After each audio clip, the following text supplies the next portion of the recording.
देखिए, अब हम लोग क्या पढ़ेंगे तो प्रतिशत कमी और वृद्धि पर आधारित प्रश्न। प्रतिशत कमी का फॉर्मूला क्या होता है? वृद्धि गुने 100 बटा 100 प्लस वृद्धि। ठीक, कह रहा है क्वेश्चन कि किसी व्यक्ति की सैलरी में 20% की वृद्धि की जाए तो पुनः कितने प्रतिशत की कमी की जाए ताकि उनकी सैलरी वही बनी रहे।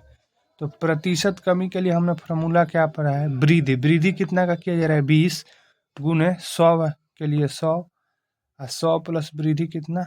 20। तो कितना हो जाएगा? 20 गुने 100 बट्टा 120। 20 से ये कटेगा कितना बार में? 120 6 बार में, और ऊपर क्या है? 50।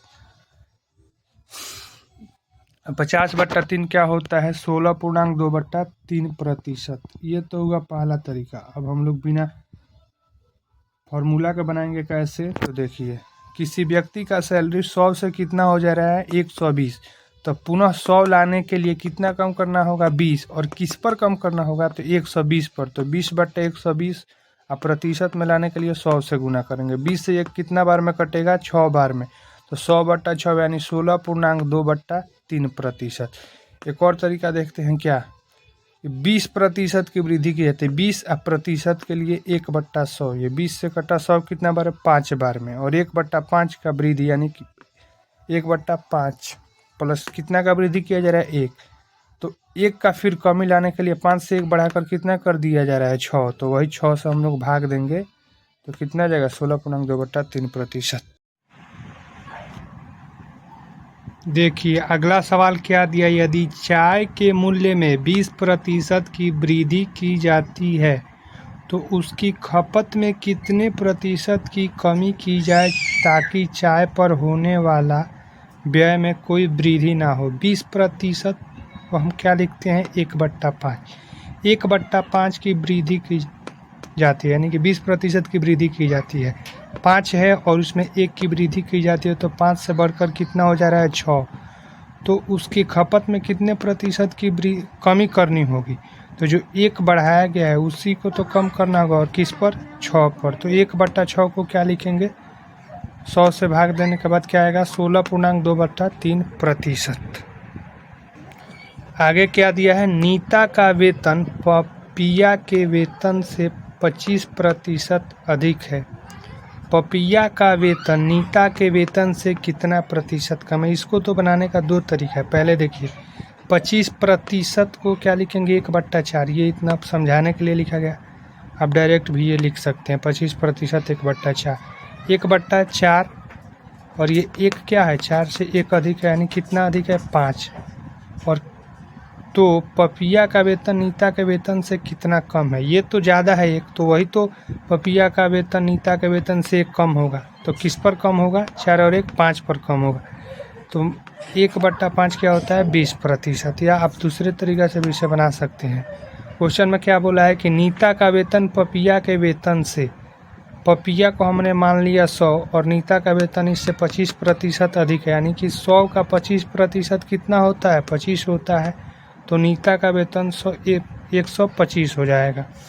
तो फिर बोला है कि नीता का पपिया का वेतन नीता का वेतन से कितना कम है? ये 125 और ये 100 है, तो इससे ये कितना कम है? 25 कम है। और किससे कम है? तो नीता से कम है, यानी 25 बटा 125 गुने 100 कीजिएगा तो आ जाएगा आपका कितना? 20%। अगर नहीं समझ में आया है तो फिर से देखिए, क्वेश्चन में बोला है कि नीता का वेतन पपिया के वेतन से 25% अधिक है। पपिया का वेतन नीता के वेतन से कितना प्रतिशत कम होगा? तो 25% का मान क्या होता है? 1 बट्टा 4। तो नीता का वेतन 1 ज़्यादा है किससे? 4 से। तो 4 और 1 क्या हो जाएगा? 5। तो फिर ये नीता का वेतन कितना, पपिया का वेतन कितना कम है? जो 1 ज़्यादा है वही तो 1 कम है। और किससे कम है? तो 5 से कम है। तो 1 बट्टा 5 यानी 20%। देखिए, अगला क्वेश्चन किस पर आधारित है? तो प्रतिशत वृद्धि पर आधारित है। प्रतिशत वृद्धि बराबर सूत्र क्या होता है? कमी गुने 100 बट्टा 100 माइनस कमी। सीता, क्वेश्चन दिया है सीता की आय गीता की आय से 10% कम है, तो बताइए कि गीता की आय सीता की आय से कितना प्रतिशत अधिक है। 10% का मतलब क्या होता है, 1/100 से अब आप निकाल लीजिए 10% का मान। डायरेक्ट अब आपको याद होना चाहिए कि 1/10 होता है। तो 1/10 यानी एक कम है, किसका आय एक कम है, तो सीता की आय, यानी सीता की आय 1/10 एक कम है, तो कितना है 9 है। ये किसका है, गीता का आय है। तो फिर बोला है कि गीता की आय सीता की आय से कितना अधिक है, एक अधिक है। और किससे बोला है, सीता की आय से। तो सीता की आय को बट्टा में रखेंगे, 100 से गुना करेंगे प्रतिशत में लाने के लिए, तो क्या आएगा 11.1/9%। आप फॉर्मूला से भी बना दीजिएगा, कितना प्रतिशत कम है, तो 10 कमी के लिए 10 गुने 100 बट्टा में 100 माइनस कमी, इससे भी उतना ही आएगा। अगला क्वेश्चन क्या है कि दो राशियों के गुणनफल में एक राशि 30% कम हो गई, दूसरी को कितना प्रतिशत बढ़ाया जाए कि गुणनफल शुद्ध हो जाए। शुद्ध का मतलब क्या, जो पहले था वही होना चाहिए। 30% को क्या लिखेंगे, 3/10। 3/10, 3/10, 10 में से कितना कम है, 3। तो जो 3 कम है उसी को तो बढ़ाना है, तो 10 में से 3 कम करेंगे तो कितना आएगा, 7।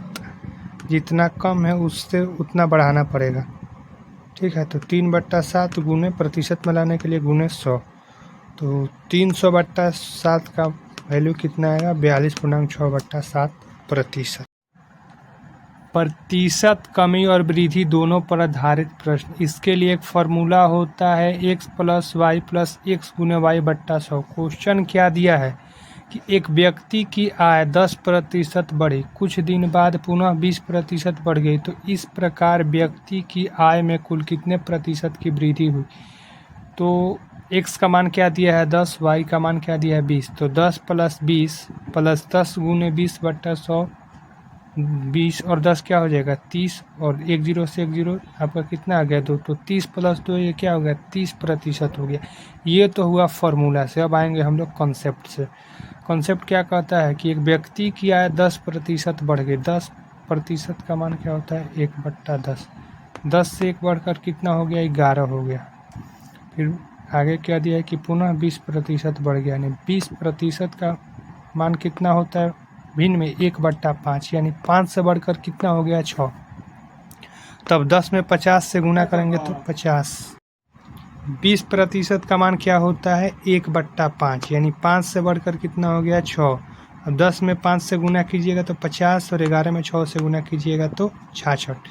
तो 50 से ये कितना ज़्यादा है 16 ज़्यादा है, तो 16, और किससे हम तुलना कर रहे हैं 50 से, तो 16/50 प्रतिशत में लाने के लिए 100 से गुना करेंगे, तो 50 से 100 कट जाएगा कितना बार में 2 बार में, इसीलिए हमारा आंसर क्या हो जाएगा 16/2%। ये कुछ ही जगह काम करेगा, जो x + y + x गुना y/100 है, ये सब जगह काम नहीं करेगा फार्मूला। कहाँ काम नहीं करेगा, तो आइए हम देखते हैं नेक्स्ट क्वेश्चन।